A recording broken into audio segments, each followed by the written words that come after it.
권능의 이름 예수, 모든 강력을 파는 예수, 생명 되신 예수, 치유의 이름 예수, 용서의 이름 예수, 자유 주시는 그 이름 예수, 생명 되신 예수, 거룩한 이름 예수, 빛을 주는 예수, 모든 이름 위에 뛰어난 예수, 생명 되신 예수,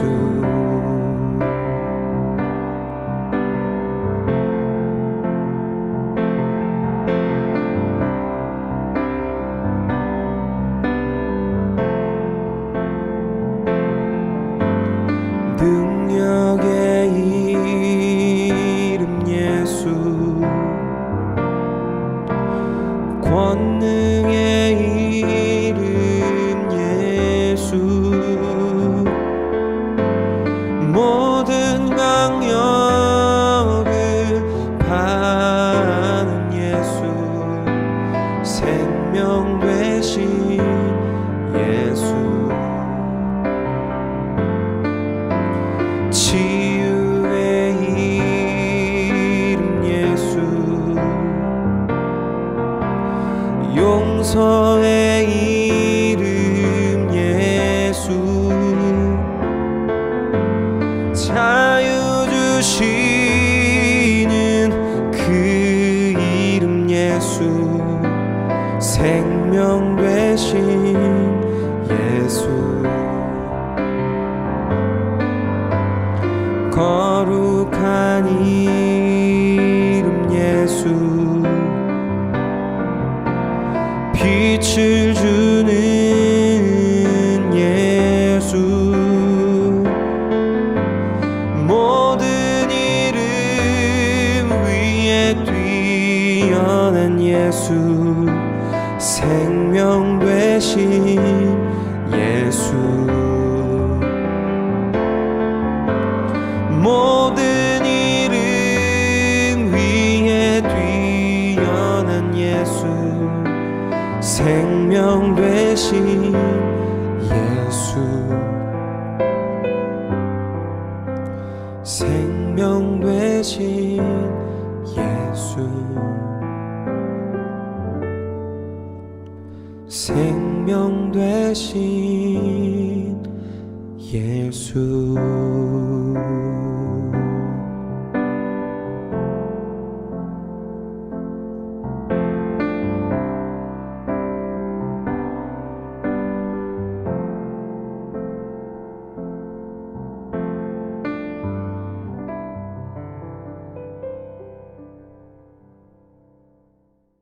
하나님께서 오늘 우리에게 주신 말씀은 요한일서 5장 11절에서 12절까지의 말씀입니다. 또 증거는 이것이니 하나님이 우리에게 영생을 주신 것과 이 생명이 그의 아들 안에 있는 그것이니라. 아들이 있는 자에게는 생명이 있고 하나님의 아들이 없는 자에게는 생명이 없느니라. 아멘. 안녕하세요. 중등부 친구 여러분. 저는 김동현 목사입니다. 새벽에 나오기 참 어려웠을 텐데 함께 해주셔서 감사하고요. 오늘은 예수님 어디 계시지라는 제목으로 함께 말씀을 나누기 원합니다. 자, 여러분, 예수님은 어디에 계실까요? 자, 예수님께서는 십자가에 못 박혔다가 돌아가시고 부활하셨잖아요. 부활하신 이후에 이 땅에 남아 계시지 않고 승천하셨습니다. 하늘로 올라가셨습니다. 예수님은 현재 몸이 있으시기 때문에 몸으로는 하나님 우편에 앉아 계십니다. 하나님 오른쪽에 앉아 계시는 것이죠. 하지만 예수님과 항상 함께 계시는 성령님이라는 분이 계신데 그 성령님을 통해서 동시에 우리 마음속에 계실 수가 있어요. 그래서 모든 진실로 회심하고 구원받은 그리스도인의 마음속에 예수님이 계시다라는 사실입니다. 그래서 여러분 한번 내 자신을 살펴보세요. 내 마음속에 예수님이 계시다면 내가 회심하고 구원받은 그리스도인이고, 만약에 예수님이 아직 안 계신다라고 느껴진다면 그 사람은 아직 진실된 그리스도인이 되지 못한 것입니다. 그래서 오늘은 그것에 관련된 얘기를 저와 함께 나누길 원합니다. 자, 이 마음에 대해서 먼저 살펴보겠습니다. 자, 이런 표현을 우리가 가끔씩 할 수 있어요. 왜 내 마음이 이렇게 허전하지? 그래서 마음이 허전하다는 표현을 우리가 가끔씩 쓰는데요. 마음이 허전하다라는 말의 의미가 무엇일까요, 여러분? 자, 예를 하나 들어본다면요. 자, 배가 고플 때 우리는 밥을 먹어요. 왜냐하면 위가 비어있기 때문에 그렇습니다. 그러나 밥을 계속 먹지 못하면 우리의 위가 허전할 거예요. 왜냐하면 위가 비어있기 때문에. 마찬가지입니다. 이 마음이 허전한 이유는 우리 마음에 뭔가로 채워야 되는데 채워지지 않았기 때문에 마음이 허전하다 이렇게 표현하는 거거든요. 그래서 마음이 허전한 사람은요, 그 마음이 비어있는 거예요. 뭔가로 채워 넣어야 된다는 것이죠. 자, 그러면 질문은 이것입니다.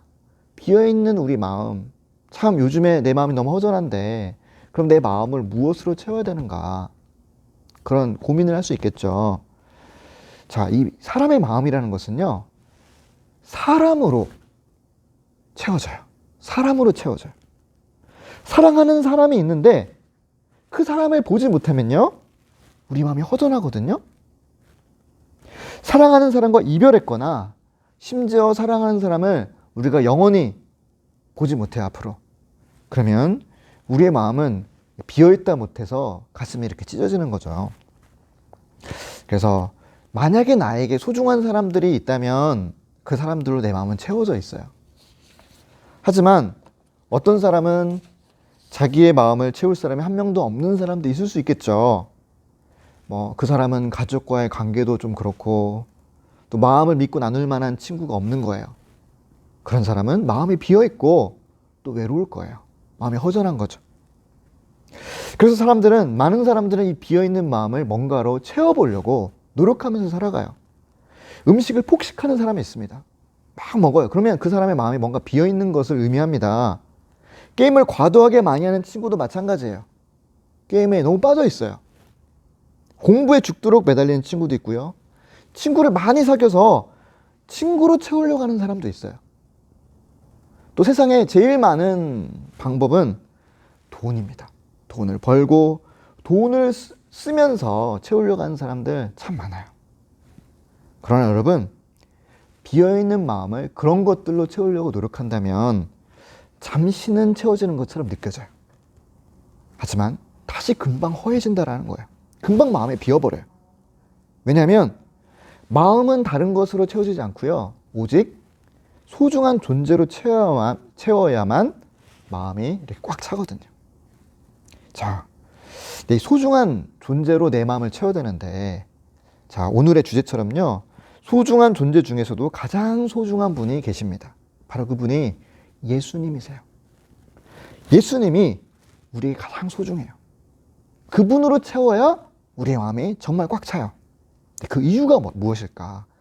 왜 예수님이 우리에게 가장 소중하신 분일까? 그 이유는 예수님이 저를, 여러분을 진심으로 사랑하시기 때문에 그래요. 정말 나를 사랑해주는 그 한 사람이 나에게 있다면 그 사람이 나에게 가장 소중한 사람 아니겠습니까? 근데 예수님이 나를 사랑하신다고 해서 내가 예수님의 사랑을 잘 느끼지 못할 수가 있잖아요. 그 이유는요, 우리가 처음엔 예수님을 잘 모르기 때문에 그래요. 우리 친구들 중에서도 예수님을 잘 아는 친구도 있고 잘 모르는 친구도 있겠는데, 자, 우리가 예수님을 잘 모른다면 예수님이 우리를 사랑한다고 한들 잘 모르는 사람을 우리가 좋아할 수는 없잖아요. 그래서 우리가 먼저 예수님을 좋아하긴 참 어렵습니다.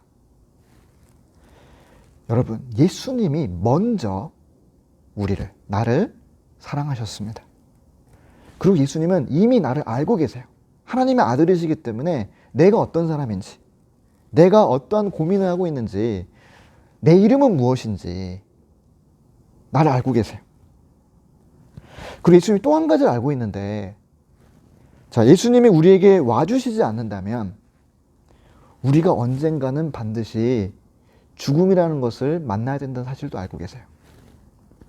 여러분, 죽음이라는 것이 참 실감나지 않잖아요. 하지만 누구도 언젠가는 피해갈 수 없는 존재가 바로 죽음의 문제거든요. 그래서 우리가 언젠가는 죽는다는 사실도 알고 계세요. 이 죽음을 좀 말씀드리면, 이 죽음은 그 앞에 서는 것만으로도 굉장히 무섭습니다. 죽음은 지금까지 겪었던 어떤 고통보다도 더 고통스럽습니다. 죽음은 우리가 경험했던 그 어떠한 끔찍한 것보다 더 끔찍하다는 거예요. 이게 죽음이라는 거예요. 그래서 죽음은 끝이다 이렇게 생각하는 사람도 있는데요. 죽음은 끝이 아니거든요. 이 죽음이 더 우리에게 중요한 문제인 것은 죽은 다음에 죽음 너머로 천국과 지옥이라는 곳이 있습니다. 다른 세계가 펼쳐집니다. 그런데 우리가 이제 천국을 가고 싶을 텐데, 이 천국은 죄가 하나도 없어야만 갈 수 있는 곳입니다. 죄가 조금이라도 있는 사람은 죽은 다음에 천국에 가지 못하고 지옥이라는 영원한 고통이 있는 곳으로 갈 수밖에 없다라는 거예요. 근데 예수님께서는 그 사실을 알고 계셨습니다. 그래서 그런 우리를 예수님께서는 내버려 두실 수가 없어요. 나에게 죄가 있으면 절대 하나님을 만날 수 없고, 누구나 언젠가는 죽을 수밖에 없는데 예수님은 대신 죄인이 되시고 대신 죗값을 받으셔서 죽기로 작정하셨습니다. 여러분, 예수님처럼 대신 죄인이 되는 것은 정말 어려운 일이에요. 내가 내 죄도 감당하기 어려운데 남의 죄를 대신 뒤집어 쓴다? 굉장히 어려운 일입니다. 왜냐면요, 죄는 굉장히 수치스럽거든요. 죄를 지었으면 숨기고 싶고 사람들에게 드러나지 않기를 원해요. 왜냐면 죄가 드러나면 사람들은 비난하고 욕하고 정죄하게 돼 있거든요. 그래서 나 대신에 누가 그 수치를 대신 당해줄 수 있을까요? 누가 대신 이 죄를 뒤집어 쓰고 수치를 당할 뿐만 아니라 나중에 있을 이 죄의 무서운 결과까지도 책임져 줄 수 있을까요? 이 세상에는 없거든요. 그래서 아무도 없는 것 같지만 예수님께서는 내가 비록 하나님의 아들이지만 이 아이의 죄를, 이 사람의 죄를 대신 뒤집어 쓰고 내가 수치와 모욕을 당하고 내가 너를 위해서 십자가에서 죽겠다. 그 죽음이 참혹할지라도 두려운 고통이 있을지라도 내가 그 죽음을 감당하겠다. 그래서 예수님이 그 생명을 버리시고 예수님의 피로 우리 죄를 다 없애시려고, 그리고 우리를 다시 천국에 보내시기 위해서 우리를 위해서 죽으셨어요. 예수님께서는 죽기까지 우리를 위해서 사랑해 주셨습니다. 우리는 그 사랑을 몰랐습니다, 여러분. 사람들은 잘 몰라요, 그 사랑을. 예수님께서 먼저 우리를 사랑하셨고, 예수님께서 내가 너를 사랑해 준 것처럼 너도 나를 사랑해 주겠니? 너도 나를 사랑해 줬으면 좋겠다 라고 우리를 초대해 주십니다. 불러주세요. 그래서 이걸 일종의 프로포즈라고 할 수 있겠습니다. 자, 프로포즈라는 게 이런 거잖아요. 고백을 하는 거잖아요. 나는 너를 좋아한다. 너도 나를 좋아했으면 좋겠다. 그래서 우리는 새로운 관계가 되었으면 좋겠다. 이게 프로포즈잖아요. 근데 프로포즈를 받았을 때 한쪽이 고백을 하면 고백을 받은 쪽은 그 고백을 받아줄 수도 있고 거절할 수도 있습니다. 그래서 프로포즈를 받으면 그 다음은 우리 선택이라는 거예요. 선택은 프로포즈를 받은 쪽의 몫입니다. 자, 이 프로포즈를 받은 사람에 관해서 요한복음 1장 12절은 이렇게 말씀하고 있습니다. 영접하는 자, 받아들인다는 뜻인데 영접. 곧 그 이름을 믿는 자들에게는 하나님의 자녀가 되는 권세를 주셨으니. 자, 영접이란 말은요, 예수님을 내 마음속에 들어오도록 허락하는 것을 의미합니다. 자, 쉽게 말하면 프로포즈를 오케이 한 거죠. 예수님의 죽음과 죽기까지 사랑하신 그 사랑을 받아들이고, 예수님, 저도 주님을 사랑하겠습니다. 제 마음을 엽니다. 예수님, 제 마음속에 들어와 주세요. 이것이 영접이에요, 여러분. 그래서 예수님을 마음속에 영접하면 우리는 하나님의 자녀가 되는 것입니다. 천국에 갈 수 있는 자격이 주어지는 거죠. 그래서 하나님의 아들과 딸이 되어서 예수님과 또 아빠 되신 하나님과 함께 영원토록 천국에서 사는 것입니다. 자, 예수님이 우리 마음속에 들어오시면 마지막으로 어떤 변화가 있을까? 그 부분만 같이 나누기를 원합니다. 요한계시록 3장 20절 말씀인데요. 볼지어다 내가 문 밖에 서서 두드리노니 누구든지 내 음성을 듣고 문을 열면 내가 그에게로 들어가 그와 더불어 먹고 그는 나와 더불어 먹으리라. 이렇게 말씀하고 있습니다. 자, 예수님께서 문 밖에 서서 두들기고 있어요. 우리 마음의 문을 두들겼을 때 예수님의 음성을 듣고 또 문 두들기는 소리를 듣고 이렇게 마음 문을 이렇게 열면 예수님께서 들어오신대요. 들어와서 그와 더불어 먹고 그는 나와 더불어 먹으리라. 같이 밥을 먹는다. 식사를 한다. 이런 의미가 되겠습니다. 자, 그래서 여러분, 예수님이 우리를 초대하실 때, 예수님께서 내 마음속에 들어오기를 원하실 때 예수님을 영접하면 예수님과 같이 밥 먹는 관계가 된다. 그런 의미가 되겠습니다. 자, 우리는 아무하나 밥을 먹지 않아요. 마음에 드는 사람, 가까운 사람, 사랑하는 사람, 이런 사람과 밥을 먹죠. 불편한 사람, 만나고 싶지 않은 사람과 대화도 하기 쉽지 않은데 밥까지 같이 먹는다? 쉽지 않습니다. 그래서 밥을 같이 먹는다는 것은 깊은 교제를 의미해요. 예수님, 제 마음속에 들어와 주세요 라고 얘기한 다음에 예수님이 좀 실제로 들어와 주셨어요. 그 다음에 시작되는 것은 예수님과의 교제입니다. 그래서 예수님과 대화도 나누고 친해지고 또 마음속에 있는 것을 나누는 것입니다. 그래서 결국은 한 가족이 되는 거예요. 그래서 가족과 같이 제일 많이 밥을 먹잖아요. 예수님과 깊은 관계가 돼서 예수님과 가족이 되는 것입니다. 예수님이 원하는 건 뭐냐면 우리가 가족이 되는 겁니다. 하나님이 원하시는 건 뭐냐면 자기 아들 예수를 이 땅에 보내서 그 아들 예수의 피값으로 다시 우리가 하나님과 가족이 되는 것을 너무너무 원하세요. 그리고 그렇게 원하시는 예수님은 나를 사랑하십니다. 하지만 그 다음은 내 결단입니다. 내가 어떻게 할 것인가. 예수님이 내 마음속에 들어오시도록 초대하는 거, 그리고 초대했으면 내 마음속에 계신 예수님과 함께 살아야겠죠. 예수님이 내 마음속에 들어오셨으니까 함께 하는 겁니다. 그리고 함께 할 뿐만 아니라 예수님과 대화하고 예수의 말씀을 듣고 또 나도 예수님께 기도 드리고 그러면서 하나님과 예수님과 영원한 가족이 되는 것. 이것이 예수님이 내 마음속에 들어오셨을 때 우리가 예수님과 함께 시작하는 새로운 시작인 줄 믿어요. 그래서 여러분, 이렇게 해서 신앙생활이라는 것이 시작이 되는 것입니다. 우리 중등부 친구 여러분, 예수님이 어디 계실까? 하나님 우편에 앉아 계신 거 맞아요. 하지만 동시에 내 마음속에 들어오셔서 나와 함께 계시는 분이라는 것을 경험해야 참된 그리스도인이 되고 진짜 신앙생활이 이거구나라는 것을 알게 됩니다. 그래서 꼭 예수님 만나고 예수님 내 마음속에 들어오기를 소망하고 또 예수님과 함께 내 마음속에 계신 예수님과 함께 교제를 나눌 수 있는 여러분 되시기를 간절히 축복해요. 자, 제가 기도하겠습니다. 하나님, 아들 예수님이 나를 위해서 고통당하셨고 나를 위해 희생당하셔서 죽으셨습니다. 그래서 나의 모든 죄를 없애주려 하셨습니다. 예수님을 내 마음속에 영접하면 내 죄가 영원히 없어지고 나는 하나님의 아들과 딸이 되어집니다. 예수님, 제 마음속에 오셔서 저와 함께 해주시고 저를 사랑해 주시고 주님과 영원히 가족이 되게 해주세요. 저도 예수님 사랑하겠습니다. 예수님의 이름으로 기도합니다. 아멘. 안녕하세요, 중등부 여러분. 오늘 아침도 이렇게 이른 시간에 일어나서 하나님의 말씀으로 여러분의 영혼을 깨운 여러분들을 축복합니다. 오늘도 어김없이 출석 체크 인증 말씀을 알려드리도록 하겠습니다. 오늘의 말씀은 요한계시록 3장 20절의 말씀입니다.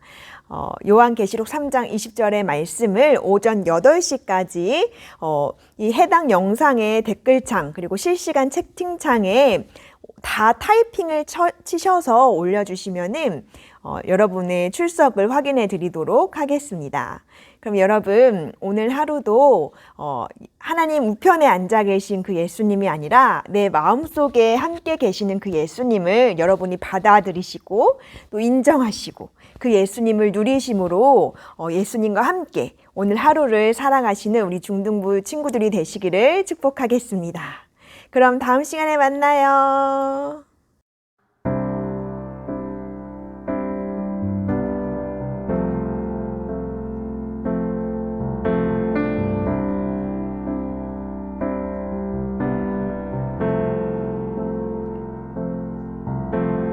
능력의 이름 예수 권능의 이름 예수 모든 강력을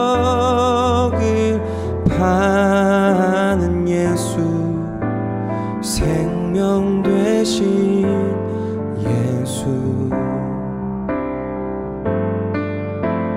치유의 이름 예수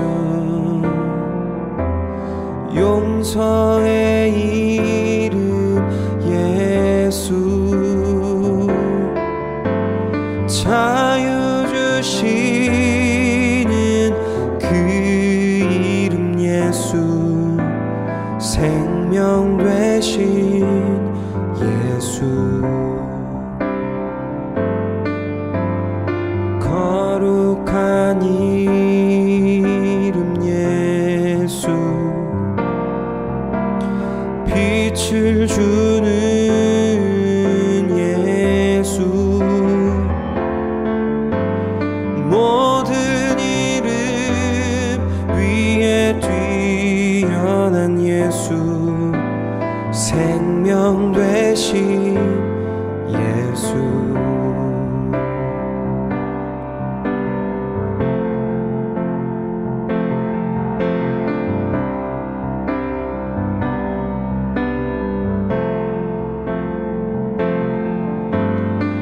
능력의 이름 예수